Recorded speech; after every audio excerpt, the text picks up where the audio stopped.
ఏమైందక్క? ఇంత అర్జెంట్గా ఎందుకు రమ్మన్నావు? ఏం జరిగింది? బుల్బుల్ చాలా ముఖ్యమైన విషయం మాట్లాడాలి. ఇంత పొద్దున్న వేరే చోటేమీ దొరకలేదు, అందుకే మిమ్మల్ని ఇక్కడికి రమ్మన్నాను. ఒకవేళ నీకు ఆలియా తన్నుకి ఎవరైతే సహాయం చేస్తున్నారో ఆ వ్యక్తి గురించి ఏమైనా తెలిసిందక్క? లేదు బుల్బుల్, ఈ విషయం నాకు కాదు, మీ ఇద్దరికి సంబంధించింది. మా ఇద్దరికి సంబంధించిన విషయం. ఆలియా ఇప్పటికీ ప్రవీణ్ని ప్రేమిస్తోంది. పైగా ప్రవీణ్ విషయంలో తను ఇంతకు ముందు ఎంత పిచ్చిగా ఉండేదో ఇప్పటికీ అలాగే ఉంది. అక్క, ఇది అసలు ఎలా సాధ్యం అవుతుంది? ఆలియా ఆ రోజు మొత్తం ఫ్యామిలీలో అందరి ముందు చెప్పేసింది కదా, ప్రవీణ్ ని కేవలం తనకు స్నేహితుడిగా మాత్రమే చూస్తుంది. ఐ మీన్, అందుకంటే ప్రవీణ్ గురించి తనేమీ అనుకోవట్లేదని. తను అలా అబద్ధం చెప్పింది. నిజానికి నిన్న రాత్రి నాకు మీ ఇద్దరి గురించి చాలా భయంకరమైన పీడకలు వచ్చింది. నేను చాలా కంగారు పడ్డాను. అప్పుడు నేను ఆ ఆలియా గదికి వెళ్ళాను. ఆలియా తన్నుతో మాట్లాడుతుంటే నేను విన్నాను.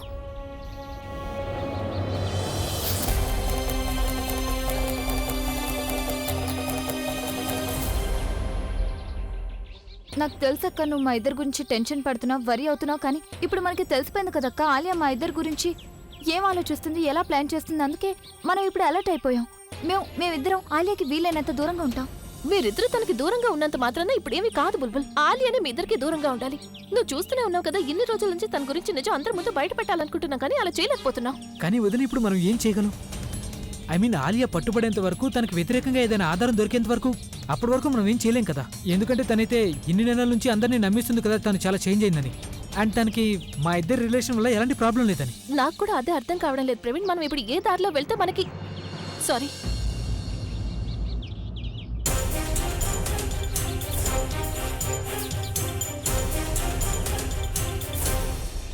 ఒక దారి ఉంది. ఏంటి ఆ దారి? దానికోసం మీరిద్దరూ ఒప్పుకోవడం అనేది చాలా అవసరం. మీరిద్దరూ ఇప్పుడే ఈ క్షణమే గుళ్ళో పెళ్లి చేసుకోవాలి. మీ ఇద్దరికి పెళ్లి జరిగిపోయింది అంటే అప్పుడు అప్పుడు ఆలియా ఈ విషయాన్ని యాక్సెప్ట్ చేసి తీరాలి. నువ్వు తనకి ఎప్పటికీ సొంతం కాలేవని. వదిన ప్లీజ్ రిలాక్స్. కానీ ఇక్కడ అభి, నానమ్మ, సరళ అంటే ఎవరు లేరు. మరి సడన్ గా నాకు బాగా తెలుసు, వాళ్ళకి చాలా కోపం వస్తుంది మీ ఇద్దరు ఈ విధంగా పెళ్లి చేసుకున్నందుకు. కానీ తర్వాత వాళ్ళు నెమ్మదిగా ఒప్పుకుంటారు. చూడక్క, ఒకవేళ నీకు ఇలా చేయడం కరెక్ట్ అనిపిస్తే నేను ప్రవీణ్ ఇప్పుడే పెళ్లి చేసుకోవడానికి రెడీగా ఉన్నా. నేను పంతులు గారితో మాట్లాడక అక్క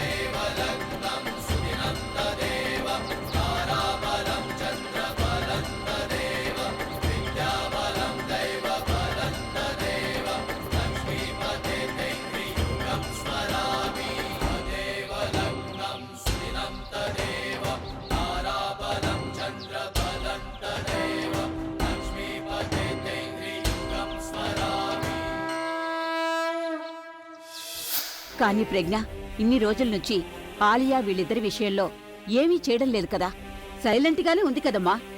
ఒక చిన్న కల కారణంగా నువ్వు ఇదంతా చేసావా?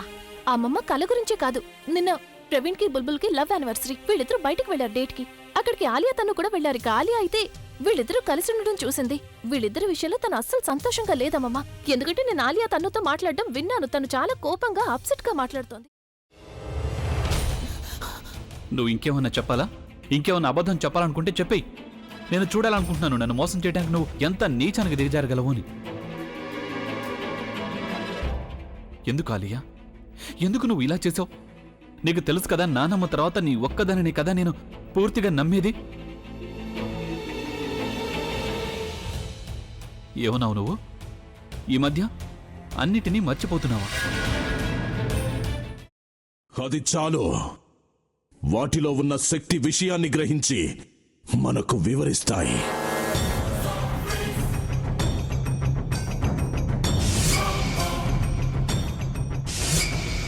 ఎవరు ఆ దండ విప్పొద్దు, గది తలుపులు తెరవద్దు.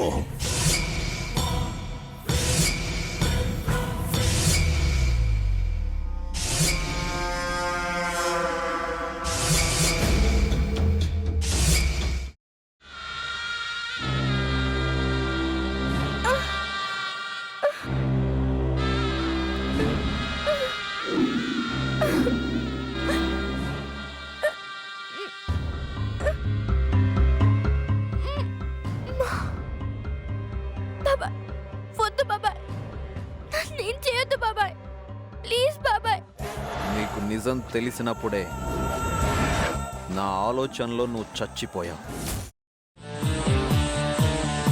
అబ్బా ప్లీజ్ కొంచెం తినండి ప్లీజ్. భీమారావు గారు మీరా? ఇగో మీరా కాదు సక్కుబాయ్. అవును, మీ పనామే లేచిపోయిందని చెప్పి కంప్లైంట్ ఇచ్చినావు కదా. రేయ్, ఆయన కంప్లైంట్ ఇచ్చింది లేచిపోయిందని కాదు, కనిపించడం లేదు అని. అట్లానా? సరే మేడం. ఇడియట్. ఆ వంట మనిషి పేరేంటన్నారు? రత్తాలు మేడం. ఏం పెద్ద మంచి, నీ వంట మంచిని కూడా మేడం అని పిలుస్తావా? రేయ్ హాఫ్ బ్రెయిన్,